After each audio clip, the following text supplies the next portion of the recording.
Olá, eu sou a professora Priscila e hoje nós teremos mais uma aula de biologia. Bom, o nosso tema de hoje é a prevenção de doenças sexualmente transmissíveis e a gravidez na adolescência. Esse tema é um tema muito importante e a gente vai ver como que é feita as políticas públicas e de que forma a gente pode evitar a gravidez na adolescência e as doenças sexualmente transmissíveis. Bom, o que são DSTs? As DSTs, elas são a abreviação de doenças sexualmente transmissíveis. Ou seja, essas doenças elas passam de uma pessoa para outra através da relação sexual e também através de contaminação pelo sangue. Porém, essas doenças através do sangue, elas são um pouco menos transmissíveis, tá? Ou seja, a incidência da transmissão das DSTs pelo sangue é menor. Não porque não transmite da mesma forma, não é isso. É que geralmente a maioria, ou seja, a maior parte, o índice de doenças sexualmente transmissíveis em humanos é através do sexo, da relação sexual sem o preservativo. Então, ou seja, as doenças sexualmente transmissíveis, ela pode ser transmitida tanto para o homem quanto para a mulher, numa relação de homem-mulher, mulher-mulher e homem-homem, desde que um dos parceiros estejam infectados. Então, qualquer pessoa pode contrair essa doença. De acordo com a Diretoria de Vigilância Epidemiológica do Estado de Santa Catarina, eu coloquei lá no sul porque fizeram uma pesquisa muito interessante lá no sul do Brasil. No Brasil inteiro, existem em torno de 685 mil pessoas contaminadas com HPV. Em torno de 640 mil pessoas com herpes genital.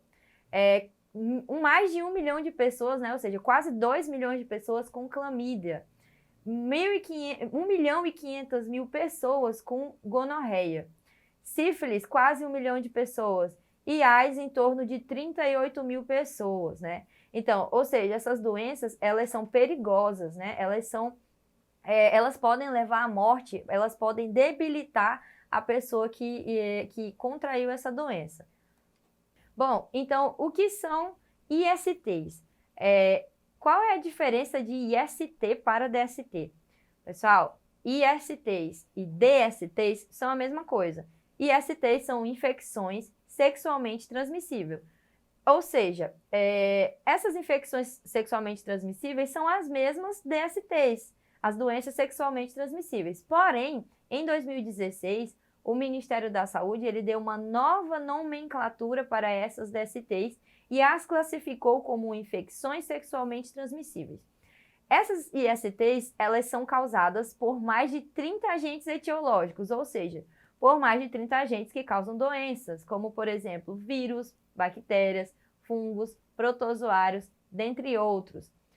Esses agentes etiológicos, eles são transmitidos principalmente pelo contato sexual e de forma eventual, ou seja, em menor quantidade, pela via sanguínea. Ou seja, quando existe uma transfusão de sangue errada, né, que é rara, isso é quase impossível de se acontecer, ou quando alguém que é viciado em drogas compartilha a seringa com o colega que também é viciado, isso pode sim transmitir doenças sexualmente transmissíveis. Até mesmo quando a gente vai na manicure e utiliza um alicate sem esterilização, que outras pessoas já utilizaram, você pode pegar uma herpes, por exemplo. Bom, a transmissão dessas ISTs, elas também podem ser da mãe para o feto durante a gestação, né? Ou também no parto e na amamentação. Então, é muito perigoso uma mãe que tem uma IST amamentar seu filho, né? Geralmente, existem outras formas, né? Existe todo um tratamento, todo um cuidado para que essa mãe que tenha uma IST não transmita para o seu bebê, nem enquanto ele é um feto, nem enquanto ele está se gerando e nem após o parto. E essas infecções, elas também podem se apresentar como síndromes, ou seja, elas têm algumas manifestações visíveis, né? Como, por exemplo, úlceras nas genitálias, corrimento na uretral, corrimento vaginal, inflamação na pelvis, né? Ou seja, geralmente quando o rapaz ou a moça, eles veem um corrimento diferente, uma vermelhidão na área genital, ulcerações na área genital, isso é um sinal de alerta. É importante que se procure um médico para saber se você está com uma doença sexualmente transmissível. Se você não se preveniu, é provável que sim. Se você não utilizou os métodos contraceptivos, é provável que sim. Então, é sempre bom procurar um médico. Bom, o Ministério da Saúde, ele colocou algumas sugestões, né, para a obtenção de uma melhor saúde reprodutiva para os jovens e adolescentes. Entre elas, nós temos as relações mais responsáveis e igualitárias entre homens e mulheres, antes e durante o casamento. Então, é importante que os homens respeitem a vontade das suas mulheres em relação ao sexo e que também as mulheres respeitem os homens dessa forma. E que se previnam tanto durante o namoro quanto durante o casamento. Uma menor incidência nas gestações antes da maturidade, ou seja, é importante planejar quando, principalmente a mulher, quando ela vai querer ou não, se ela vai querer ou não ter o filho e quando isso vai acontecer. E, de preferência, depois, né, da maturidade, se já atingir a maturidade sexual, ou seja, depois da maioridade, isso é importante. Menores taxas de exposição a infecções sexualmente transmissíveis, ou seja, menos adolescentes expostos a essas doenças, né? De forma que o governo e as escolas e outros meios de comunicação tenham esse auxílio a essas crianças e a esses adolescentes, né? Esses jovens e adolescentes.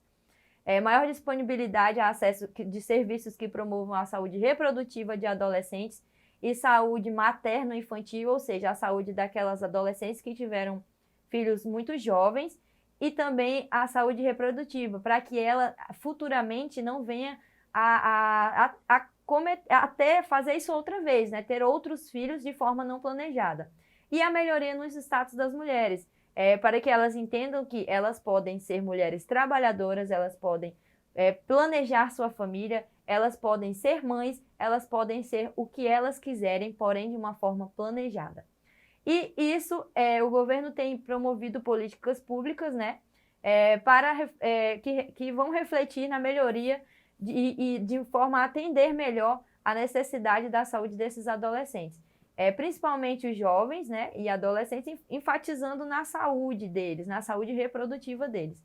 E também fornecendo alternativas à maternidade precoce para as mulheres jovens, né, incluindo a melhoria na educação para melhorar os status dessas mulheres. Ou seja, uma mulher na comunidade, ela não precisa necessariamente ser mãe para ter um status na sociedade. Ela pode ter um status de outra forma, principalmente as mulheres jovens e adolescentes. Isso aí é importante o quê? O planejamento familiar. O que é o planejamento familiar? O planejamento familiar é o conjunto de ações que são oferecidas, né, com todos os recursos para concepção e anticoncepção.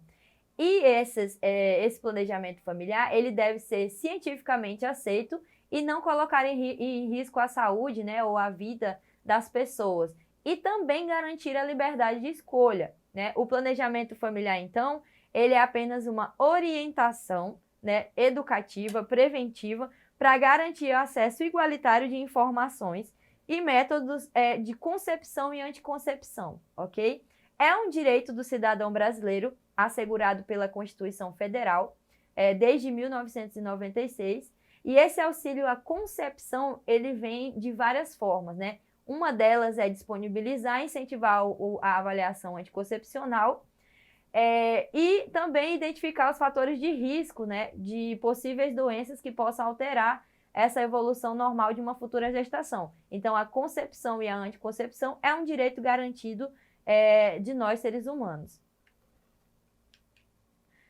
O desenvolvimento familiar, ele começou, né, a princípio, ele foi desenvolvido pelo Ministério da Saúde em parceria com os estados e municípios da sociedade civil, e ele foi principalmente voltado para a atenção da mulher e do homem e de adolescentes, né, visando a prevenção do HIV, entre outras DSTs.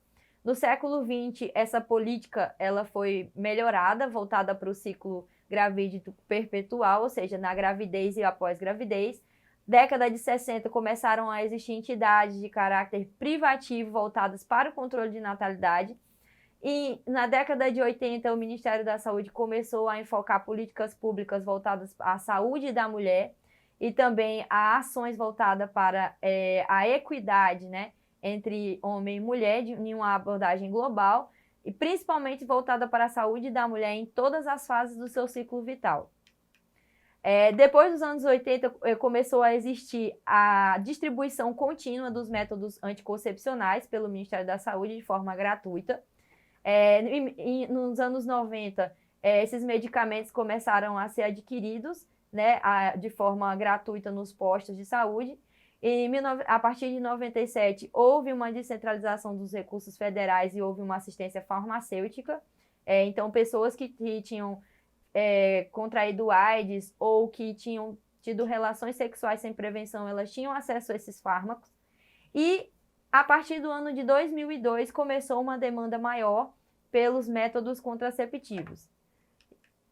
Como a gente pode ver, em 2003, mais ou menos, 2002 a 2003, eram enviados em torno de 4.568 kits básicos e 433 kits complementares. Ou seja, o kit básico é a camisinha masculina e feminina e a pílula anticoncepcional. E o kit complementar é o DIU, o diafragma, anticoncepcionais injetáveis, e foi distribuído para essa quantidade de pessoas.